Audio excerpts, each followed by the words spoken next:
네, 방금 안토니오 헤이스하고 마르가리다 포르데이루 감독이 공동으로 연출한 트라스우스 몽트스라는 제목의 1976년에 발표된 포르투갈 영화를 보셨는데요. 이 작품에 대한 이야기를 좀 나누는 시간을 갖도록 하겠는데, 먼저 오늘 이렇게 자리해 주신 분들 소개드리는 걸로 시작하겠습니다. 죄송합니다. 이번에 저 광화문에 있는 인민미술관하고 그리고 이곳 한국영상자료원이 같이 저기 이제 인민미술관에서는 여기 자리하고 계신 이제 두 분의 전시를, 그리고 여기에서는 페드로 코스타 감독의 회고전을 진행하고 있는데요. 두 분은 이제 이번에 전시를 이제 2인전을 함께 하시게 된 분들입니다. 먼저 제 옆에 계신 분이 일민에서 열리고 있는, 그저께 이제 오픈을 했는데 열리고 있는 멀리 있는 방에 이제 참여하신 포르투갈의 조각가 후이 샤페스 씨이십니다. 박수. Next to me is Rui Chaves, who is a sculptor, and who has a joint exhibit with director Pedro Costa. They're both from Portugal. And the exhibit is being held, it opened 2 days ago, it's being held at the Ilmin Museum of Art. Now, while director Pedro Costa's retrospective is going on here at the Korean Film Archive. 네, 그리고 옆에 계신 분이 지금 현재 여기에서 회고전이 진행 중인 그 작품들을 연출하신 페드로 코스타 감독님이십니다.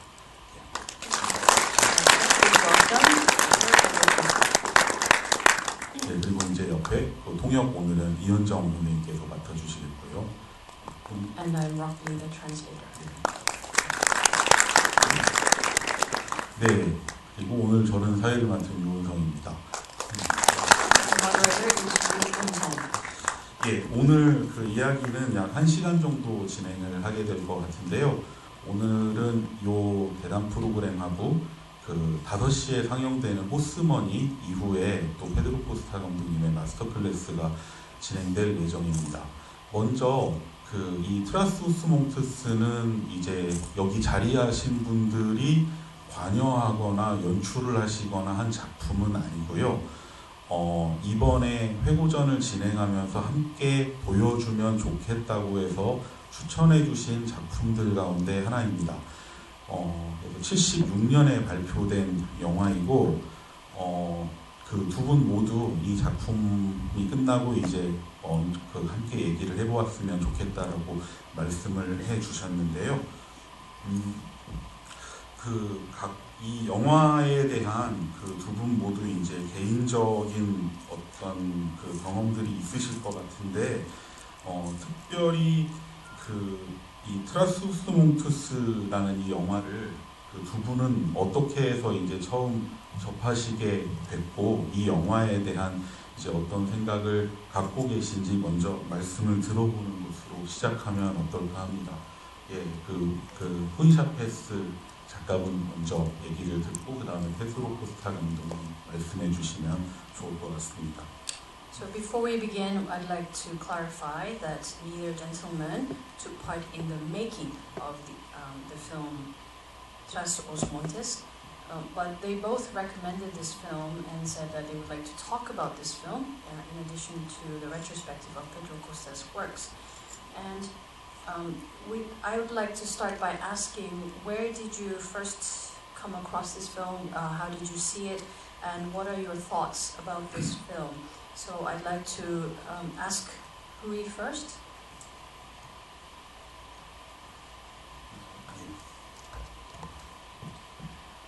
Well, my thoughts about these films are related to my thoughts about the cinema of Pedro Costa. And it is also a line, if I can tell that, a line of filmmakers that allow the spectator to discover a kind of very pure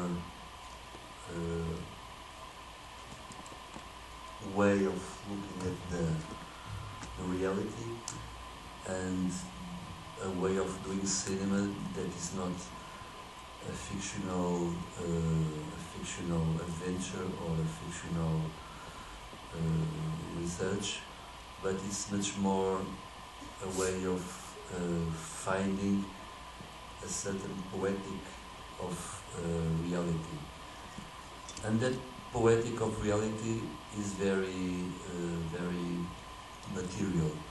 It has to do not only with light and with sounds, but it has to do with the way they, and then when I say they, I'm talking about this film and this kind of filmmakers, and of course of Pedro,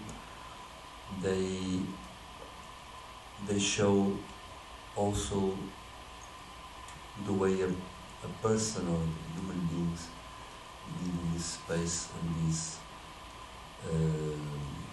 environment, these houses or this landscape. And in the case of this film, I felt it was very, very touching the way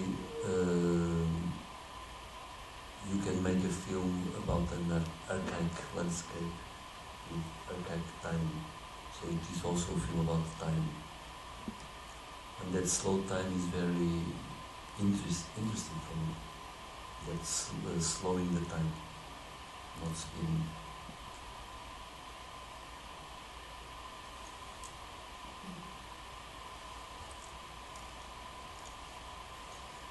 이 영화에 대한 제 생각은 페드로 코스타의 감독의 영화에 관한 생각과 그 다음에 그와 비슷한 그런 감독들의 영화에 대한 생각과 같습니다. 근데 이러한 영화들은 관객들로 하여금 일종의 순수한 그런 현실을 바라볼 수 있는 방법을 발견하게 해준다고 생각합니다. 그리고 또 어떤 특정한 영화를 만드는 방식을 지켜볼 수 있게 해주는데, 이것은 그 픽션의 그런 모험이라던가 어드벤처 같은 영화를 만든다던가 아니면은 그러니까 픽션적인 그런 조사라던가 연구를 하게 만드는 그런 영화가 아닙니다. 그것보다는 어떤 일정한 시적인 그런 현실을 아니면 현실의 시 같은 면을 볼 수 있게끔 해주는데, 이것을 조명이라던가 사운드와 관련 있게 보여주기도 하고, 그리고 또 이런 영화들은 아니면 이런 영화들을 만드는 감독들은 페드로 코스타처럼 굉장히 그 인간들을 개개인을 보여주고 그들이 처해 있는 공간, 그리고 오늘 보신 이 영화에서처럼 그들이 살고 있는 공간, 그들이 살고 있는 그 환경들을 보여주는 데 있어서 특히 시간을 더 느리게 보여주고 있습니다. 그리고 그들이 살고 있는 환경과 풍경을 보여주는 데 있어서 시간을 느리게, 그러니까 시간을 말 그대로 늦춰서 보여주기 때문에 굉장히 감동적으로 느껴지고, 그리고 바로 그런 점이 제게 흥미롭게 다가옵니다.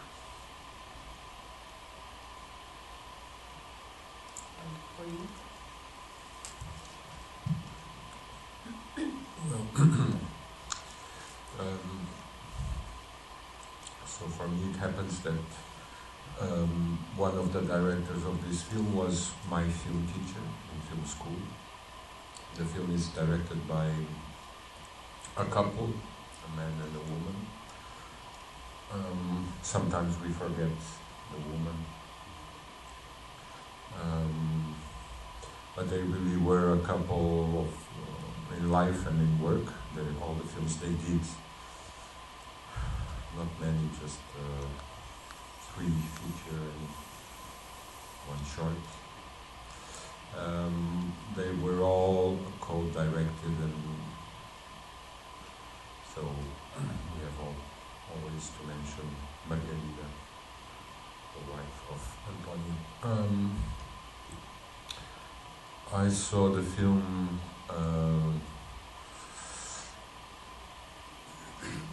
I have to say because I met Antonio Reis when I went to film school, and So for me, this film is very. There is a something that it's not very good for art, but there is a confusion between my affection for the director and the film, because I cannot, and because this person is no longer here. He died young, still he was young. So the first viewing of this film, which was a revelation for me, the meeting of this man, and then his passing away, because he died just a few days after my first film was released in cinemas, and he didn't have a chance to see it, so everything is a bit mixed up in my memory and my sentimentality. So whatever I say about this film will be, of course, exaggerated by feelings.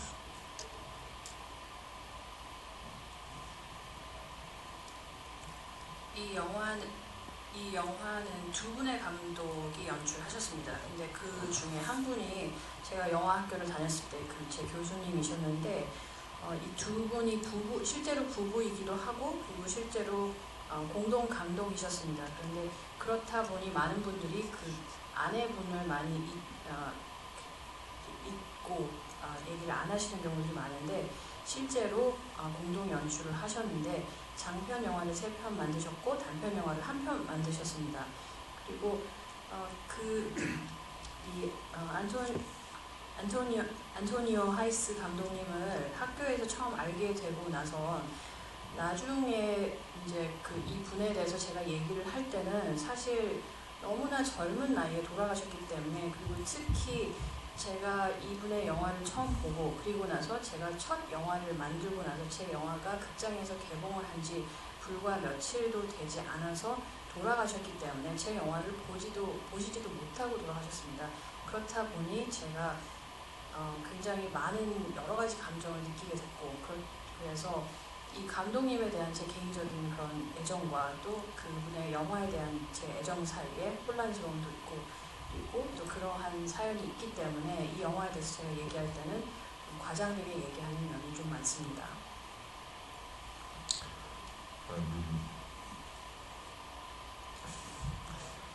I'll just say something brief because Rui also just said some very important things about this film, the way this place, this region, this area of Portugal was approached by these artists, and this region was approached not only in the cinematographical way, but in so many ways. I mean, there was a study of various aspects of the geography, the geology of this place, and it was a film that took a long time to shoot, much longer than a usual production. It was shot in several moments, in several years, and because they had to, it was an important side of this picture to capture all the seasons almost of the year, all the 4 seasons we had, and for me, when I saw it, and when I was a young film student or aspiring film director or just a cinephile, it was really the first and at that time the only Portuguese film that I really could relate to, that I could have a relation with this film and with my country. We are a very small country, and we are a very poor cinematic country until 74 or until the 70s. Our cinema was really very very poor. We had one giant filmmaker called Manuel Oliveira, and he began in the 30s. He died just 3 years ago. Two. And he was like a big, the only figure actually, for a long time. And this because we had 48 years of dictatorship, and which was really violent in artistic terms, I mean in censorship, etc. So all the films produced between the beginning of sound film until the 60s are mediocre. They don't count. So I and my generation as a film student had nothing to relate to except Manuel Oliveira, one filmmaker, 2 or 3 films, more a kind of small new wave like in all countries in the 60s, but really a new wave that disappeared immediately after 5 or 6 years. And then after film school, or during film school, I discovered this, and it was really the only thing I could grab to, and it's in a way it saved me, because I didn't know how to make films in my own language, in Portuguese. And what's funny is that this film that you saw is not really spoken in Portuguese, it's spoken in a dialect of this northern region, it's very close to Spain. So most of the film has subtitles when it's shown in Portugal, Portuguese subtitles.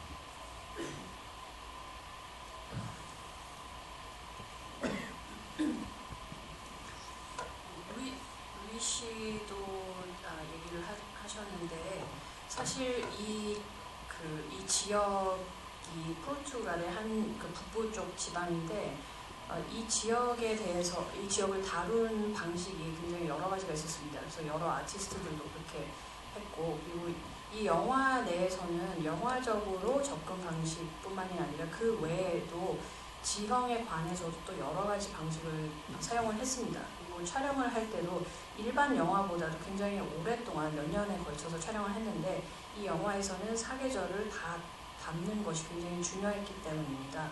그리고 이 영화를 봤을 때 제게는 특별히 의미가 있었던 것이, 영화를 공부하는 한 학생으로서, 그리고 또 젊은 감독으로서, 그리고 또 시네필 입장에서는 제가 공감을 할 수 있는 유일한 포르투갈 영화였습니다. 그 이유가 그 포르투갈이라는 나라가 굉장히 작은 나라고, 그리고 영화적인 면에서는 정말 포르투갈 영화라는 것 자체가 거의 없었습니다. 1974년, 그러니까 70년대까지만 해도 영화라는 것 자체가 없었다고 할 수 있는 게, 마누엘 디 올리베라라는 그런 30년대부터 영화를 만들어 온 그 딱 한 명의 거장을 제외하고는 영화를 만드는 사람, 제대로 만드는 그런 감독들이 거의 없었습니다. 그리고 이제 마누엘 올리베라도 이제 2년 전에 별세하셨죠. 근데 그 이유가 48년 동안 독재 정권이 이어졌고, 그리고 그렇다 보니 굉장히 심한 검열 때문에 작품들을 만드는 것조차 쉽지가 않았고, 그러다 보니 이 유성 영화가 나온 그 시절부터 60년대까지 영화들이 나오긴 했으나 다 형편없었고 영화라고 할 수가 없었고, 그러다 보니 제 세대의 영화를 공부하려고 했던 그런 학생들은 공감할 수 있었던 그런 작품들이 없었던 거죠. 그리고 고작 해봤자 뉴 웨이브라고 할 수 있을 만한 아주 소규모의 한 2-3편 정도의 영화 정도, 밖에 없었고 그나마 그것도 5, 6년 뒤에는 사라졌고 그래서 마누엘 올리베라 외에는 포르투갈어로 된 그런 영화들이 없었던 거죠.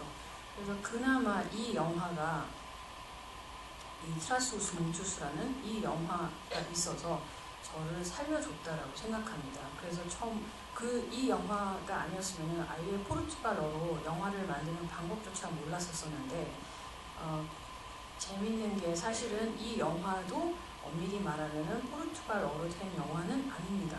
이 북지방의 방언으로 사용된 거라서 실제로 상영이 됐을 때는 포르투갈어 자막이 입혀져 있었습니다. 예. 그 두 분의 이 영화에 대한 말씀을 들어봤는데 지금 그 말씀하시면서 나온 거에 대해서 약간만 덧붙여서 말씀드리면 이제 언급하셨던 두 분의 감독님에 대해서만 말씀드리겠습니다.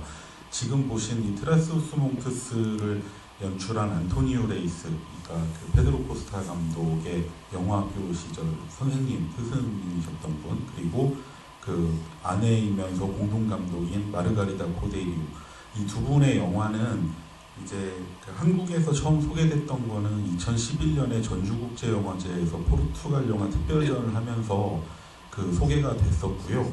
그리고 작년에 서울아트시네마에서 다시 한번 또 소개가 됐었습니다.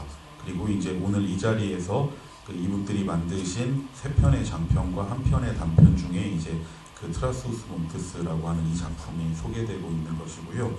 그리고 그 언급하셨던 마누엘 드 올리베이라 감독은 보통 포르투갈 영화 하면 가장 잘 알려져 있는 대표적인 감독인데 일단 그 1908년 출생으로 작년에 돌아가셨으니까 107세까지 이제 살다가 돌아가셨고 107세까지 작업을 하다 돌아가셨죠.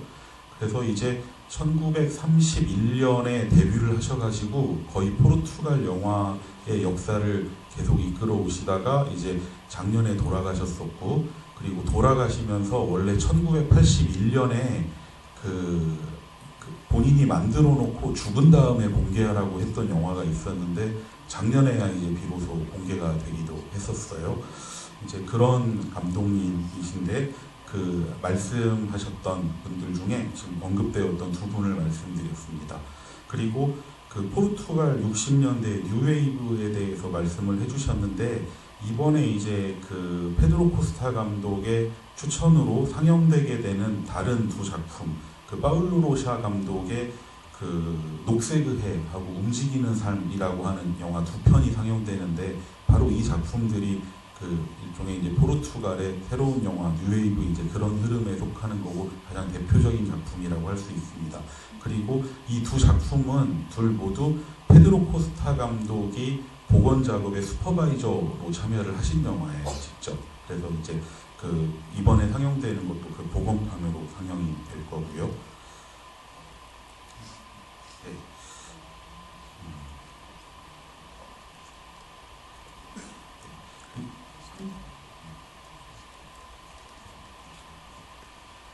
네, 그리고 잠깐 이 트라스우스 몽트스라고 하는 포르투갈 북부 스페인과 접해 있는 이 지방에 대해서 말씀을 해주셨는데 혹시 두 분은 이 지역에 실제로 가보시거나 하신 적이 있는지, 그리고 가보셨다면은 그 지역에 대한 어떤 인상이나 기억 같은 걸 좀 말씀을 해주셔도 좋을 것 같습니다.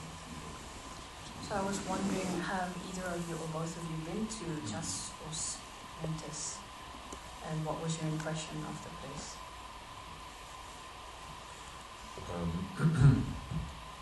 I have, yes.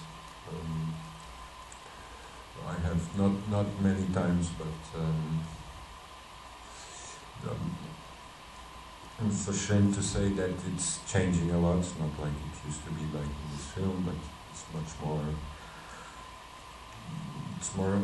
It's a little bit more damaged by tourism and the facilities of tourism,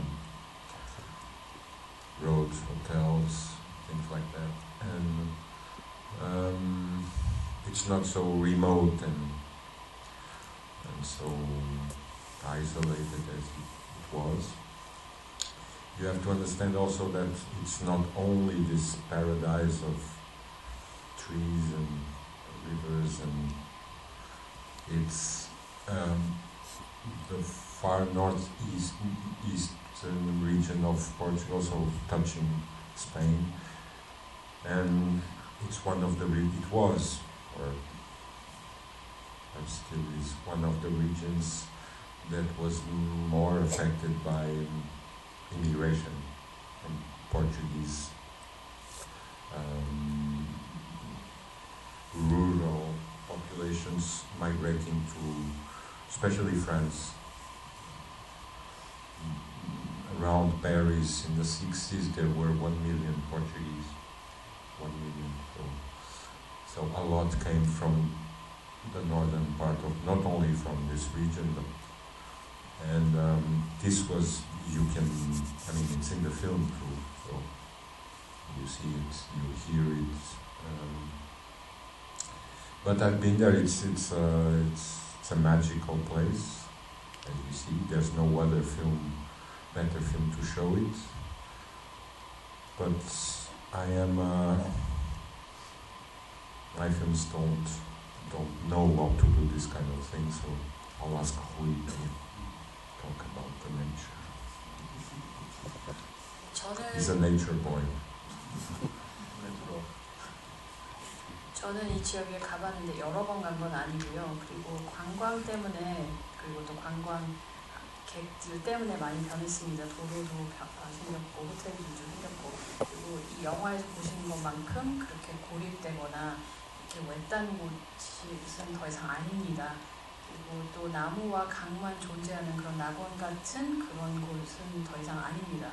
그리고 포르투갈의 북부 지역이다 보니까, 그리고 또 스페인과 국경이 가까운 그 지역이다 보니까, 그 포르투갈에서 스페인을 통해서, 또 아니면 스페인이나 포르투갈에서 프랑스로 이민을 간 그런 사람들, 그런 이민자들과 관련이 있는 곳입니다. 참고로 60년대에 파리에 100만여 명의 포르투갈인들이 살고 있었습니다. 근데 그 사람들의 상당수가 이 지역 내지는 포르투갈의 지방에서 많이 간 사람들입니다. 그래서 이 영화에서도 언급이 되기도 하는데, 실제 이 장소가 굉장히 그 신비스러운 그런 마법과 같은 분위기를 자아내는 곳이기도 하고, 그리고 이 영화가 그런 점을 가장 잘 보여주는 것 같습니다. 그리고 저는, 아니면 제 영화로는 그런 것을 잘 표현할 수가 없기 때문에, 루이 씨가 아까 말씀하신 것처럼 네이처 보이라고 하셨는데, 그래서 설명을 잘 해주실 것 같습니다. Natural boy. I would like to believe that Trás-os-Montes is still, despite a lot of destruction and consequences of what we call modernity and civilization, I like to believe it is the last, or one of the last, still pure and wild places in Portugal. I don't know if you have the idea of the country. Portugal is a very narrow country, so it goes from north to south in a very narrow landscape, very narrow line, rectangle, yes, really north-south. And the difference between north, middle and south are very big in all senses. The climate, the nature, the geology, people, the food, even the language. It is all the time Portuguese, but the way people speak is very different. But the nature is very different from north to south. And Trás-os-Montes, I don't know if you already know, but Trás-os-Montes, if you translate, would be something like behind the mountains. So it is a word that talks about something very far away, behind the mountains. And Trás-os-Montes is really a very hard, cold in winter landscape, very hot in summer, and very dry and very difficult conditions for people, as you can see in this film. And I think one of the important aspects of this film is one is the cinematic aspect and the way those filmmakers invented or presented a new way of making cinema with this poetic of reality. But there is also some kind of ethnological interest that they had when they did the film, and that we still have, because this ethnographic interest shows us something that is getting lost. So we are talking about some kind of popular, archaic way of living that is disappearing.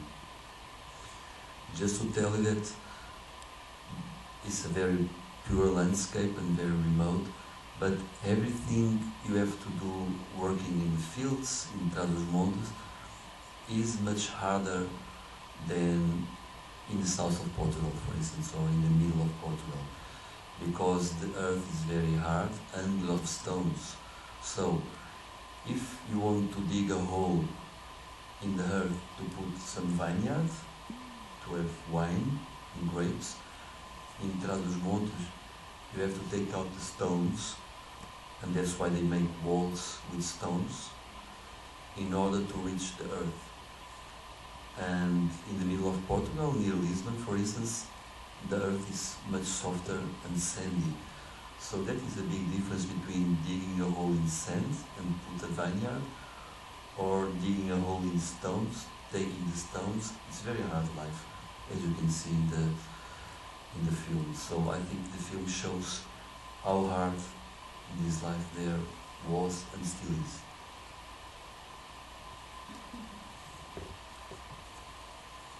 트라스오스몬투스는 지금 그 페드로 감독님이 말씀하신 것처럼 많이 현대화됐고 그리고 문명화되긴 했지만, 저는 아직까지는 그래도 포르투갈에 있는 지역 중에서 아직까지는 순수하고 야생의 모습이 그대로 남아있는 곳 중 하나라고 믿고 있습니다. 그리고 포르투갈에 대해서 잘 아시는지 모르겠지만, 포르투갈이라는 국가는 길쭉하게 생겼습니다. 그래서 북부, 중부, 남부 이렇게 길쭉하게 생겼는데, 이 기후도 다 다르고 지형도 다르고 사람들도 다르고 음식과 언어조차도 다릅니다. 그래서 자연적인 그런 지형과 환경이 굉장히 다른데, 예를 들어서 트라스오스몬투스라는 말 자체가 산 너머 내지는 산 뒤에, 즉 굉장히 멀리 있는 곳, 그런 의미가 있는데요. 겨울은 굉장히 춥고 여름에는 굉장히 건조해서 사람이 살기가 어려운 곳입니다. 그리고 이 영화에서도 보셨듯이 영화적인 측면에서 봤을 때는 영화의 새로운 그런 시적인 표현들을 보여주기도 했지만, 그리고 또 한 가지 보여준 것이 예전에 살던 그 생활 방식이 이제는 사라져가고 있다는 것도 보여주고 있는데, 이 지역에서 보시면은 예를 들어서 농업을 한다, 땅을 판다, 예를 들어서 포도를 심기 위해서 땅을 파고자 한다면 중부 지역이나 남부 지역 같은 경우는 흙이 부드럽기 때문에 그냥 파고 심기만 하면 되는데, 여기는 돌이 많기 때문에 우선은 돌부터 치워야 됩니다. 그러다 보니 돌담을 많이 쌓게 되고, 돌부터 치운 다음에 흙을 파야 되고, 그래서 여기서는 생활하는 것이 다른 지역보다는 훨씬 더 어렵습니다. 네. 지금 이제 트라스오스몬투스를 보고 나서 이 작품에 대한 이제 두 분의 개인적인 경험, 기억하고 또 이 지역에 대한 말씀을 좀 들어봤는데, 또 이 작품에 대한 이야기나 뭐 궁금증은 이따가 뭐 많이는 아니어도 한두 분 정도 질문을 받을 수 있을 것 같습니다. 오늘 소개드리면서 말씀드렸듯이 이 두 분이 이번에 방문하신 거는 이제 저기 인민미술관에서 있는 두 분의 2인전, 그리고 지금 열리고 있는 이 회고전, 이게 이제 같이 해서 방문해 주신 건데, 그저께 이제 전시가 오픈했다고 말씀드렸는데, 어제 그 미술관에서는 아티스트 토크가 있었어요. 그래서 아마 그 기록은 나중에 전시 도중에 그 기록이 되어서 도로 카탈로그로 이제 발간될 때 수록이 될 거라고 생각합니다만, 또 이제 두 분 모두 이 자리에 오셨으니까 한번 현재 이제 준비하셔서 그저께 오픈한 전시에 대한 말씀도 들어보면 여러분들이 영화 보시고 나서 또 이제 그쪽에 가셔서 이 두 분의 작품을 보시는데도 도움이 될 것 같습니다. 그래서 잠깐 소개를 해드리면, 이제 두 분이 하시는 전시, 이번에 하시는 전시 같은 경우는 제가 도록을 갖고 왔는데 한 10년 전에 열렸던 이 포르투갈 세알베스 뮤지엄에서 열린 그 포라 아웃이라는 제목의 이 전시에서 이제 이미 하신 적이 있어요. 그리고 이 도록에도 뭐 이 두 분이 나오신 엄청난 분량의 대담 기록이 영어와 포르투갈로 실려 있는데, 이후에 이 전시에서 사용되었던 작품들, 선보였던 작품들과 약간의 이제 추가된 작품들을 가지고 일본의 하라 뮤지엄에서 그러니까 이제 없을 그거죠 라는 제목의 또 2인전을 하셨습니다. 그리고 이번에 인민미술관에서 보여주고 계시는 전시는 이거에 이어서 또 이렇게 변형되고 약간 구성을 바꾼 뒤에 비디오 작품들도 약간 좀 업데이트해가지고 다시 보여주시는 전시거든요. 그 같이 한번 보시면 대단히 좋을 거라고 생각이 되는데, 두 분이 같이 오셨으니까 기왕이면 이 전시에 대한 말씀도 두 분한테 그 말씀을 해주시면 여기 오신 분들이 그 추후에 이제 행사가 끝나고 나서 가서 보실 때 도움이 되실 것 같은데, 그 이번 특히 그 이 자리에서 직접 볼 수 있는 건 아니지만 그래도 뭐 8월까지 지속될 전시니까 보실 수 있기 때문에, 그 이번에 여기 새로 그 이번에는 멀리 있는 방, 디스턴트 룸이라는 제목으로 열리고 있는데, 이 전시 두 분 준비하시고 여기 오셔서 설치하시면서 특별히 염두에 두시거나 조금 추가하시거나 한 것들에 대해서 그 경험에 대해서 얘기해 주셔도 오늘 오신 분들한테 도움이 좀 될 것 같습니다. So he already explained about the exhibits that we did before together, and since many of the people who are here today haven't seen the exhibit yet, so maybe you could introduce the exhibit to the audience here today so they can go and take a look. And also please, if possible, could you tell us what makes this one different or special compared to the ones before? Because it's titled Distant Rooms and it's quite different from the ones that we did before. Mu at Hara Museum, and then out at, I'm not sure if I can get the pronunciation correctly, the first one that you did together. That's too difficult.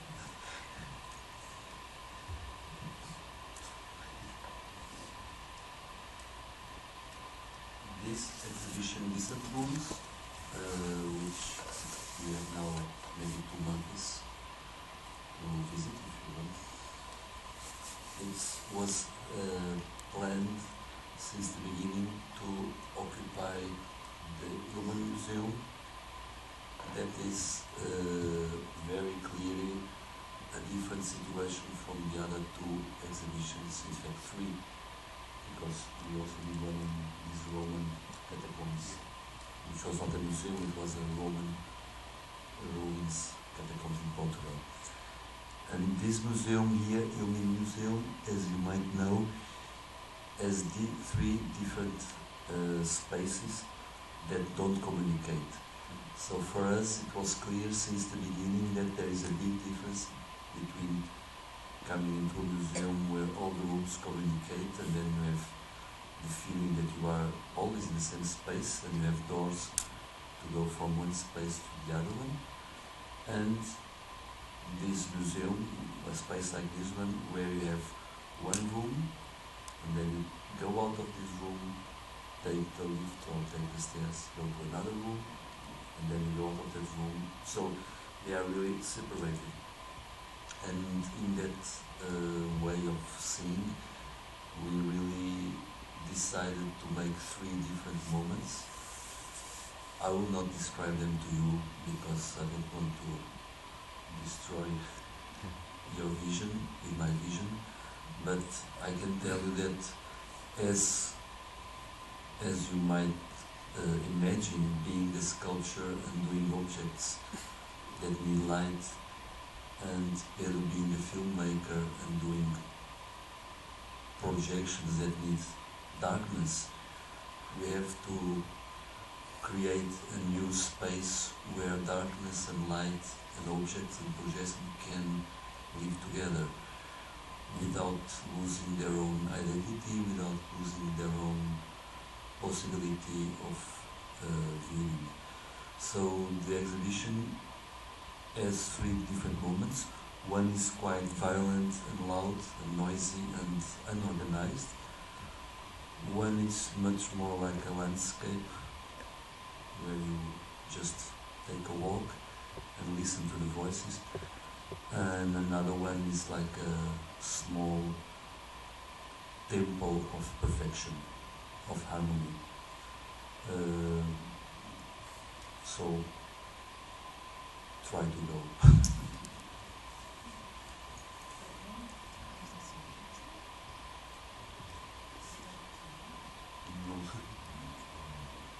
When the Romans were in Portugal.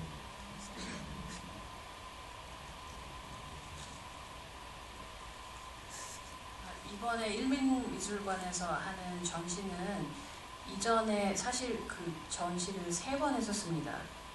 말씀하신 2번의 전시 외에 포르투갈에 있는 그 로마식 카타콤에서도 전시가 있었는데 그 3번의 전시와는 다른 공간입니다. 그리고 그래서 3개 층으로 이루어졌는데 3개 층이 서로 연결이 되어 있지 않기 때문에 다른 박물관들처럼 문을 통해서 다른 공간을 또 다른 방으로 이어지는 것이 아니라 서로 소통이 되지 않습니다.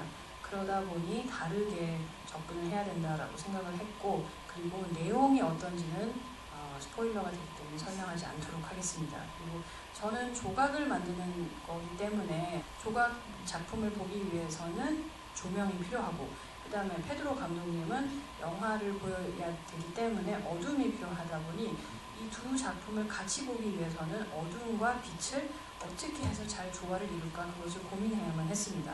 그리고 우리의 2 작품을 서로 각자의 아이덴티티를 잃지 않고 최대한 잘 볼 수 있게끔 하려면 어떻게 해야 되는가를 고민하게 되는데, 그 결과 한 공간은 굉장히 폭력적이고 시끄럽고 소음이 많고 그리고 정리정돈이 되지 않은 그런 공간으로 구성을 했고, 그 다음에 한 공간은 풍경처럼 느껴지고 산책을 하면서 거기서 들려지는 목소리에 귀를 기울이게 구성을 했고, 또 한 공간은 작은 그런 사원처럼 만들었고 완벽을 보여주는 그런 사원이면서 또 조화를 이루는 공간으로 만들었습니다.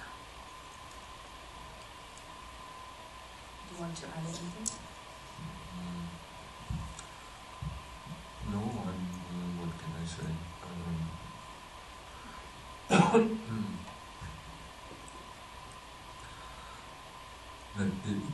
Just that it can seem a bit strange or unusual or surprising or whatever word you want to use. I mean, putting face to face or side by side sculptures and film, like the 2 most different things that you can think of, light and material, in this case iron, because he works mainly or almost only with iron.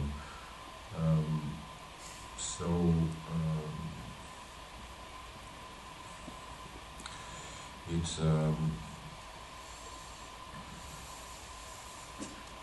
it might surprise people as much as it surprised me or both of us when we started putting together our 2 works and finding solutions or finding a way to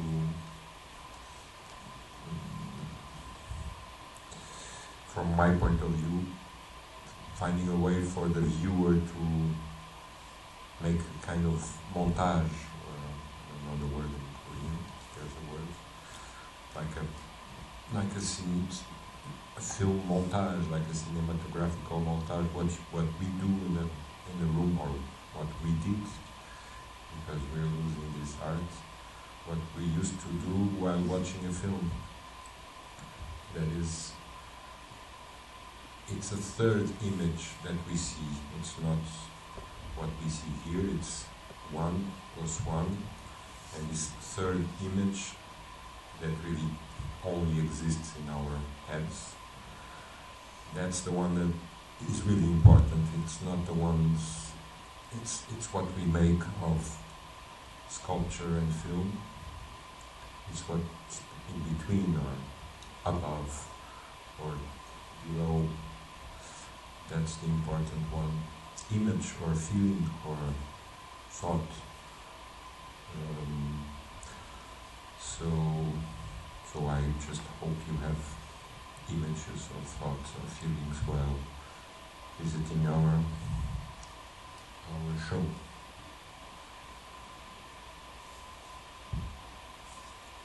저희 전시를 보고 사실 좀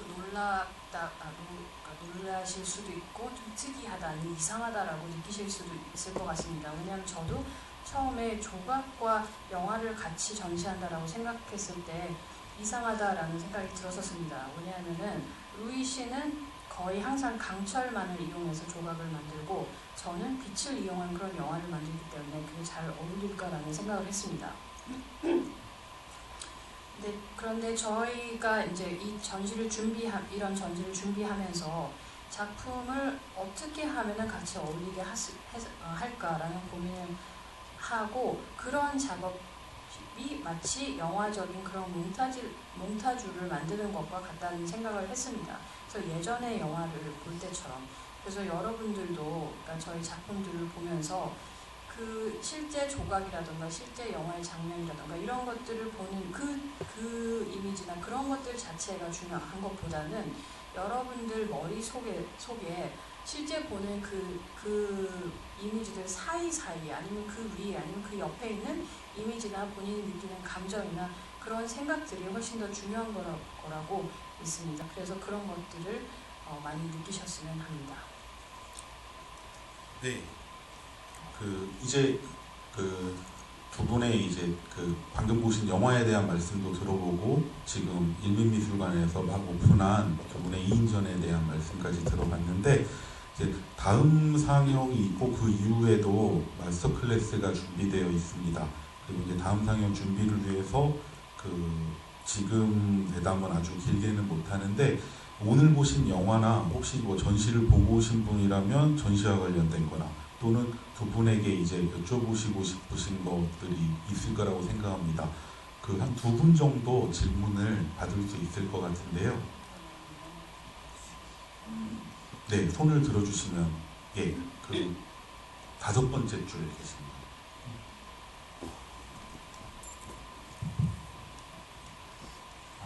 먼저 감사하고 싶은 게 약간 영화 보는 데 있어서 새로운 시각을 볼 수 있게끔 만들어준 거 저는 감사드리고요. 방금 보신 영화에 대한 얘기. 아니요, 패버전 네.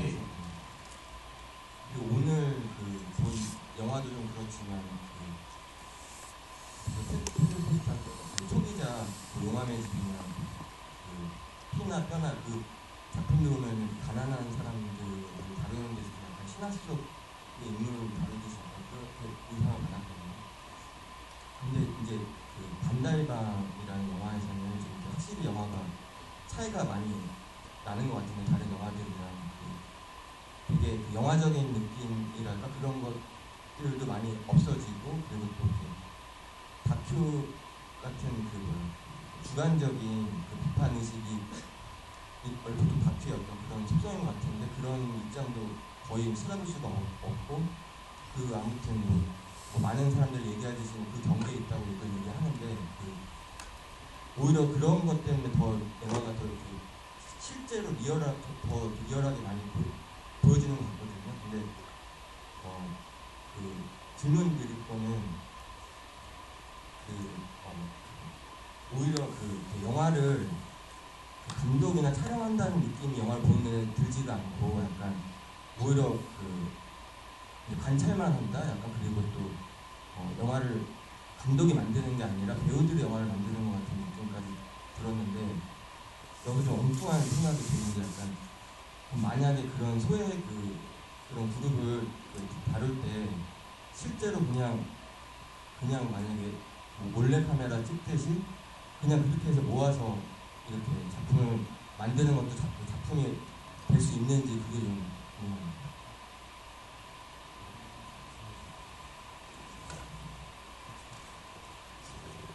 This is a question for you. First of all, I would like to say thank you for this program because this retrospective gave me a very new perspective, so thank you very much. And this film that we watched just now, and also your earlier films like Casa de Lava and Blood and Bones, it seems that the way you deal with the people who are poor and alienated from society, I got the impression that you deal with them as if they're mythical characters from legends or myths. But then I see a big difference in Vanda's room, and I see less of cinematic qualities that we see in other films or in films in cinema in general. And also I noticed that it has less characteristics of a documentary as well. And because it has less of those characteristics, the way that you dealt with the character, it was more realistic. And I didn't think of it as the director filming the character and making a film. I felt that it was more of an observation, and to me it felt like it's the actor or the actors making the film rather than the director making the film. And I had a thought. I was wondering if someone were to go to a group of people like this or someone like this, and if they were to shoot them without them knowing, with a hidden camera, would that be considered a film or cinema as well?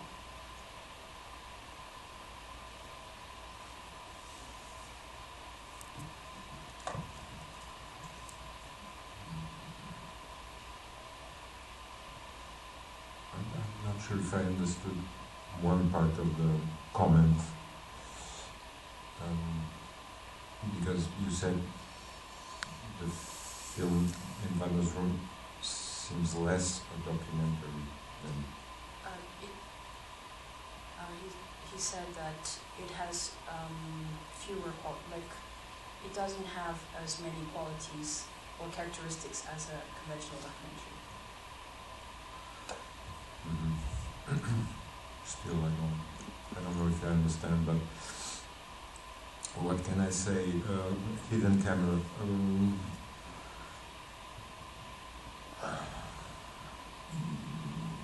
I don't think it's interesting idea. Anyhow, I'm very. I don't know. I've never thought about that really profoundly. I think the idea of cinema is contrary to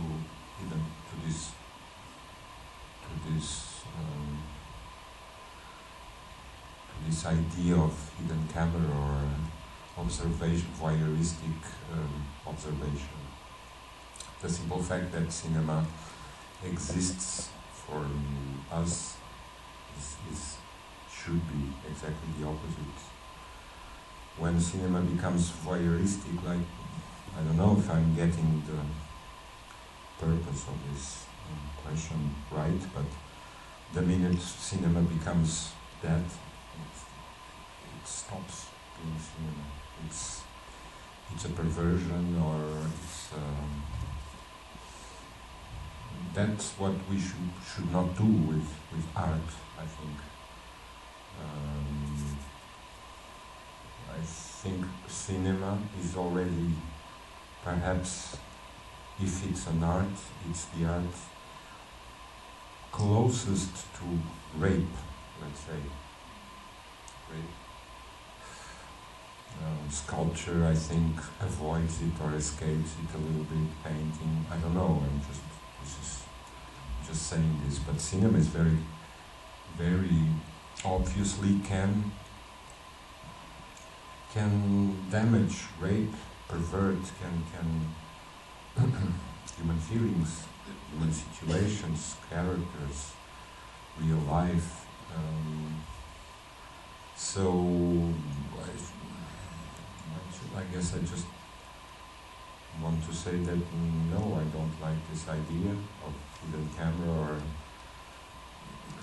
it's not a good idea, I think. It's not an idea really. It doesn't have a possibility. This makes sense. It's against cinema. I just want to clarify. Cinema is like rape, or it has the possibility to. A lot of films for me, I mean, I think for all of us here at this table and for you here, sense that I felt it sometimes with not only films but images in motion, TV. And just think about images of war, or this constant flux of violent images of death or war that keep coming out of our TVs every day. And you can, of course, every viewer, every person is responsible. You can turn the TV off. You can look at the images and be responsible of your eyes and ears, or not. So cinema being an art of reality, really, because it is for me. I think I start on this basis that cinema can only film reality, our tangible reality. I mean, this bottle, if a camera is here, it will film this bottle. It's an art of reality, so there's no sense in hiding the camera, you know. There's really no sense. There's no possibility in that. A human possibility of,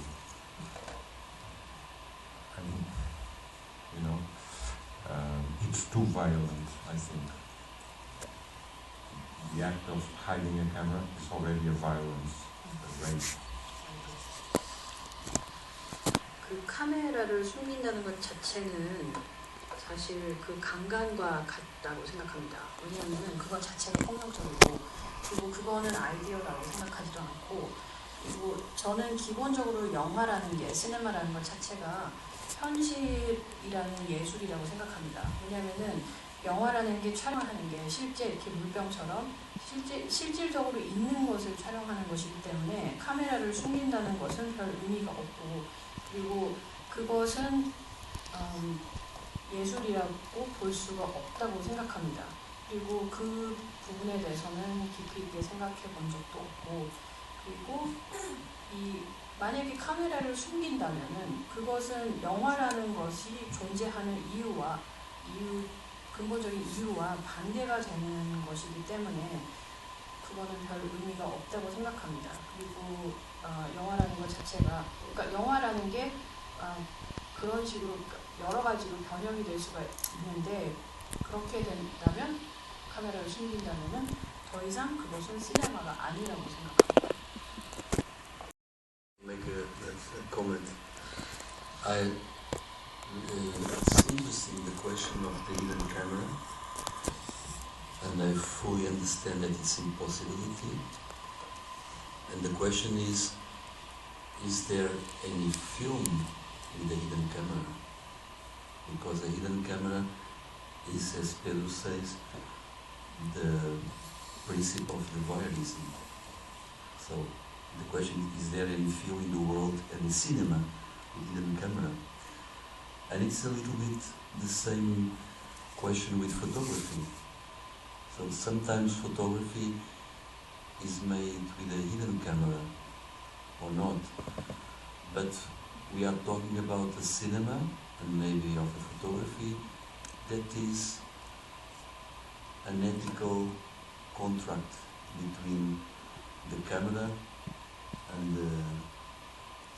and what is filmed and what is photographed.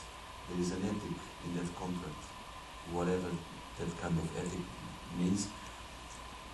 So cinema and photography in some ways they can be very close to that violence, which is really violent, of course, but can you go further than that ethic border or of that contract and still be cinema and photography? So I understand your question and I understand your answer, and I'm just talking from outside, not being the photographer, not being the filmmaker. It's just a comment, but it's made me think.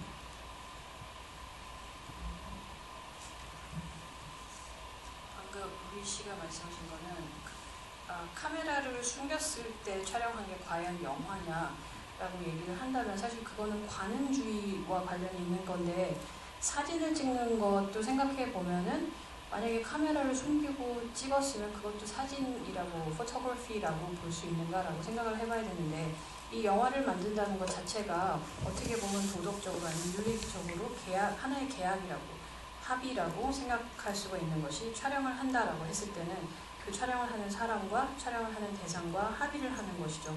그래서 사진 찍는 것도 마찬가지고, 그런데 그걸 숨긴다면은 그것은 하나의 폭력을 행사하는 거라고 생각합니다. 그래서 그 도덕적인 아니면 윤리적인 그 선을 넘어섰을 때 그것을 과연 영화라고 볼 수 있는가, 인정할 수 있는가, 아니면 사진이라고, 포토그래피라고 인정할 수 있는가는 생각을 해봐야 될 것 같습니다. 지금의 취지는 이해하겠지만. 그다음에 아까 페드로 감독님 말씀하신 것 뒷부분 통역하기 전에 유미 씨가 얘기를 하셨는데, TV 쪽에서 그 관음주의 얘기를 하시면서 만약에 카메라를 숨긴다면 그건 영화라기보다는 그냥 관음주의 내지는 그냥 관찰이라고 생각이 되는데요. 그 TV가 강간이라는 얘기를 한 이유가, 우리가 TV를 봤을 때 TV에서 계속해서 우리에게 보여지는 것이 죽음이라든가 전쟁 같은 것을, 전쟁과 같은 그러한 이미지들을 계속해서 보여주는데, 그걸 보여주는 게 어떤 가능성을 위해서 보여준다던가 그런 게 아니기 때문에 강간 행위와 비슷하다고 생각합니다. 물론 보는 그 시청자 입장에서 책임감을 가지고 이걸 끈다던가 안 본다던가 할 수도 있겠지만, 그렇지 않은 경우가 많으니까 강간과 비교를 한 겁니다. 예, 그렇게 아까 질문해 주신 이야기 때문에 이제 히든 카메라나 몰래 카메라 이런 쪽에 관련된 거 얘기로 왔는데, 지금 두 분 말씀 듣다 보니까 생각나는 게 하나 있는데, 그러니까 이런 사례라면은 두 분은 어떻게 생각하실까? 제가 최근에 본 작품 중에 하나, 그러니까 한국에서는 아직 소개는 안 된 것 같은데 제 기억에, 혹시 됐는데 잘못 말했다면 나중에 알려주시는 분 있으면 좋겠습니다. 그 주리쿤이라고 하는 중국의 이제 기획자이자 프로듀서가 있는데, 이분이 만든 단편 다큐멘터리가 하나 있어요. 근데 그게 말 그대로 몰래카메라로 찍은 거예요. 딱 한 쇼짜리. 어떻게 찍은 거냐면, 이분이 작업하는 것 혹은 기획하고 프로듀싱하는 영화들은 대부분 중국의 이제 독립 영화들이고, 때로는 그 정식으로 이제 허가를 받기 힘든 작품들도 있습니다. 근데 이제 어느 날 공안, 그 중국 경찰들이 이분의 사무실, 집으로 들어와서 조사를 할 거라는 제보를 미리 입수를 해요. 그래서 그들이 올 거를 알고 자기 방 안에다가 카메라를 설치해 놓고 녹화 버튼을 눌러 놓습니다. 그리고 이제 공안들이 실제로 쳐들어왔고, 내놔라, 영장 내놔라, 안 된다 해서 실강이를 벌이는 장면 자체를 찍은 다음에 고스란히 그거를 발표를 했어요. 그래서 이제 일부 다큐멘터리 영화제에 상영도 됐고, 심지어 수상도 했습니다. 네.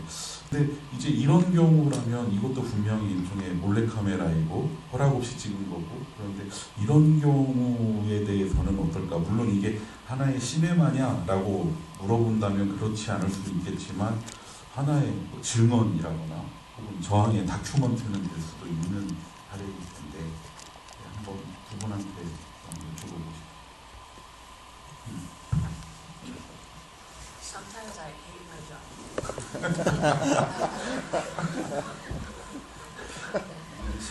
Because I have my opinion, but I have to translate. Okay.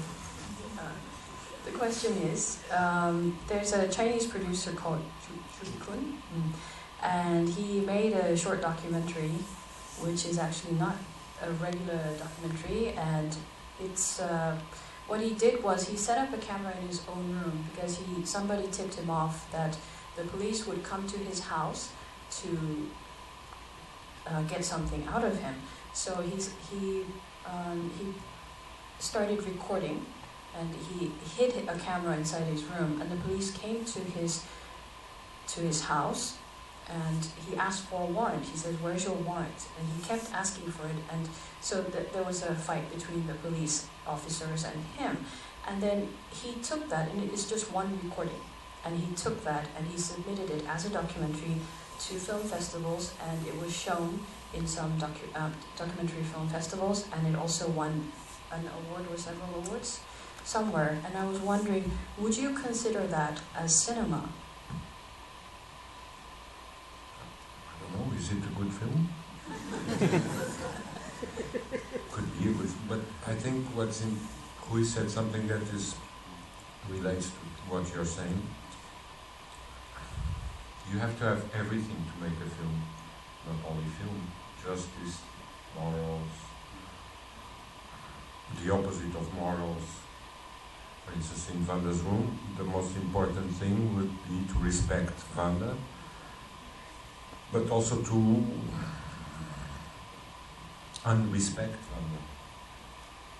It's also, I mean, we have to do both. So this guy has a camera in his room to have a proof of injustice or something. I think the first thing we have to know, is it a good film? Because it could be I mean, Nuremberg trials, the tapes of the Nazi trials, is it a good film? Probably not. You know, it's a proof. We needed that. It's important, but probably it's not a good film. I mean, probably the real Nuremberg trial films are B-movie films made by a lot of American filmmakers or German, or probably I'm not thinking about one film special, but what I mean is that this kind of situation doesn't seem to me to start from the point where cinema and art starts, which is what kind of work are we going to do, and what is this work? What is this? What are the questions? What are we searching? What are we thinking? There is no work I mean, there is a kind of work. Where is the best place to hide the camera? That's the only work. And have confirmation that it runs at a certain time, or it runs all the time. The rest doesn't exist. The work is not there. Cinema is not there. I think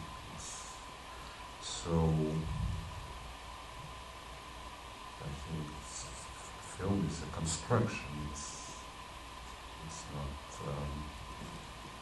It's not this.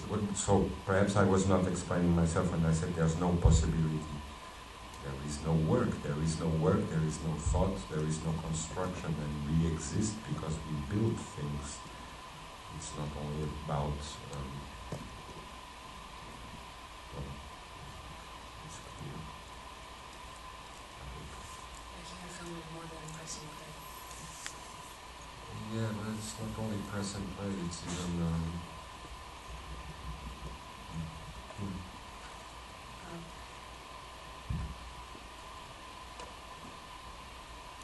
반다의 방 얘기를 하자면 그 반다를 존중해 줘야 되기도 하지만, 왜냐면 그 후이 씨가 윤리적인 얘기를 하셨는데, 반다를 존중해 줘야 되는 게 맞지만, 그렇지만 영화를 만든다면은 반다를 존중하지 말아야 되기도 합니다. 않아야 되기도 합니다. 그래서 두 가지 일을 다 해야 되는데, 만약 지금 말씀하신 예의 경우는 지금 그러니까 정의롭지 못한 그런 일이, 부당한 일이 벌어졌다라는 증거로서 카메라를 사용을 해야 되는데, 가장 먼저 물어봐야 될 게 그게 영화로서 잘 만들어진 것이냐라고 물어봐야 되겠죠. 그래서 예를 들어서 뉴렌버그에서 나치 전범들을 재판했을 경우에 그거를 촬영을 했는데 그게 정말 과연 좋은 영화냐 라고 물어봤을 때 그 녹화된 것들은 그냥 증거라고 보겠죠. 그래서 실제 재판을 녹화한 것들은 그냥 중요한 자료이긴 하나 그냥 증거 자료인 거죠.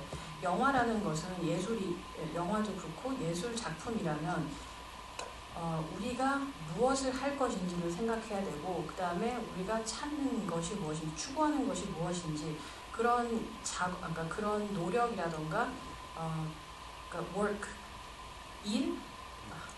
다른 단어가 생각이 노력 작업 그런 것들이 들어가야 된다고 생각합니다. 그래서 만약에 지금 말씀하신 그 예의 경우에는 노력이 들어간 게 있다라고 하면 카메라를 어디다 둬야 될까 어디다 숨겨야 될까 카메라가 잘 작동하는가 그거 외에는 그러니까 공들인 게 없다라는 생각이 듭니다. 그래서 그거는 영화라고 보기 힘들 것 같습니다. 영화라는 것이 아까 가능성이 없다 그런 얘기를 했었는데 워크가 들어가야 되고 뭔가 노력과 노력을 들인 게 있어야 되고 생각을 했어야 되고 구성을 한 게 있고 뭔가를 그러니까 지었어야 되니까 빌드라는 단어를 쓰셨는데 뭔가를 만들어 나갔었어야 한다는 거죠. Can I express my feelings? That is a very complex zone, as we know. And of course we are approaching the question of documentary and cinema and film, and everything is possible. I think even taking a camera and looking like that is possible. So in a way everything is possible. But it is a very dark zone and complex and interesting. Where does film begins? Where does reality ends and documentary? And of course this is not clear for no one. But even we can think that maybe the first film of history with the workers coming out of the factory was a hidden camera. I don't know, maybe it was. And it is the first film.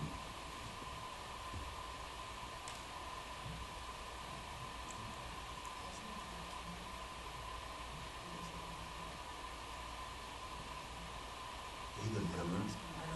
No, I'm asking also, I mean, you put the camera on the street and it films the workers coming out of the factory. So in a way it was like a hidden camera. In a way.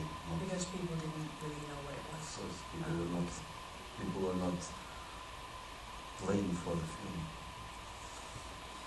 지금 얘기하고 있는 게 굉장히 복잡한 영역이고 그리고 왜냐하면 다큐멘터리란 무엇인가, 영화란 무엇인가 그런 얘기를 하고 있기 때문인데 그냥 카메라를 들고 이렇게 흔든다, 돌린다 그것도 영역이라고 생각할 수도 영화라고 생각할 수도 있겠죠. 그리고 다큐멘터리란 무엇인가, 영화란 무엇인가, 어디에서부터 시작하고 어디서 끝나고 그런 거는 그 누구에게도 명확하지 않다고 생각합니다. 그리고 사실 역사상 그러니까 첫 영화라고 사람들이 얘기하고 있는 것도 어떻게 보면은 몰래 카메라라고 생각할 수도 있는 것이 공장에서 노동자들이 나오는 걸 촬영했는데 카메라를 이제 그 밖에다 세워놓긴 했는데 사람들이 의식을 못했기 때문에 몰래 카메라라고 생각할 수도 있겠죠. But I think if we go back to Trás-os-Montes, because it's more important, I think his question would be also if a hidden camera would capture reality more purely or at the surface and in depth than a construction, than a cinematic construction. I mean, with camera movements, with a point of view, etc. Which one would be the best way to look at people, to look at a way which I have no doubts, and just because you mentioned the Lumiere brothers, or the first film, the camera was not hidden, they invented a camera that was a projector. That says a lot. The first camera was a projector, so the idea of showing was there already in the same machine. They filmed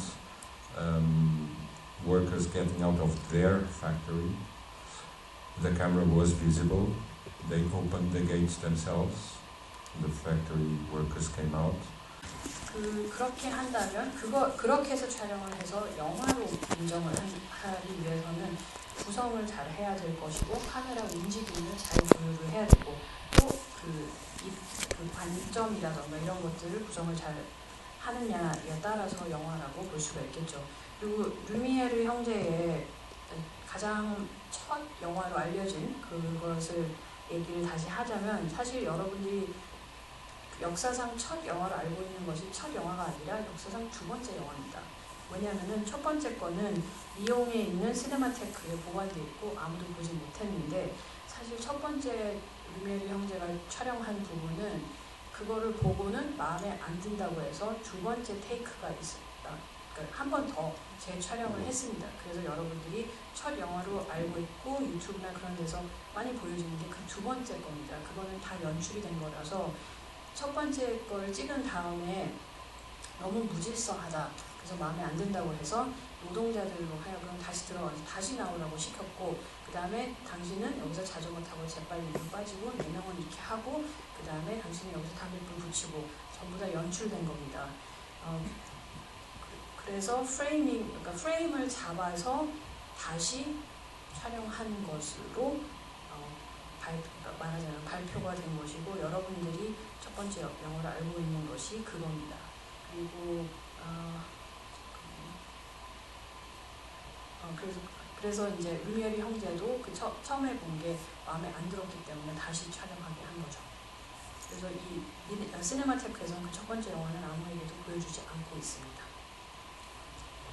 예, 지금 말씀하신 거 약간 덧붙여서 말씀드리면 여러분들이 지금은 이제 좀 구해볼 수 있는 것만으로도 지금 언급하신 공장에서 떠나는 노동자들이 3개 버전이 있어요. 그래서 말씀하신 그 두 번째 버전이 첫 공개됐던 게 맞고 그리고 그 공장 자체가 루미에르 형제 소유의 공장이었기 때문에 이 공장 노동자들은 그냥 카메라 앞에 서 있는 사람들이 아니라 주인님의 연출에 따라서 앞에서 움직이는 사람들이었다는 거죠.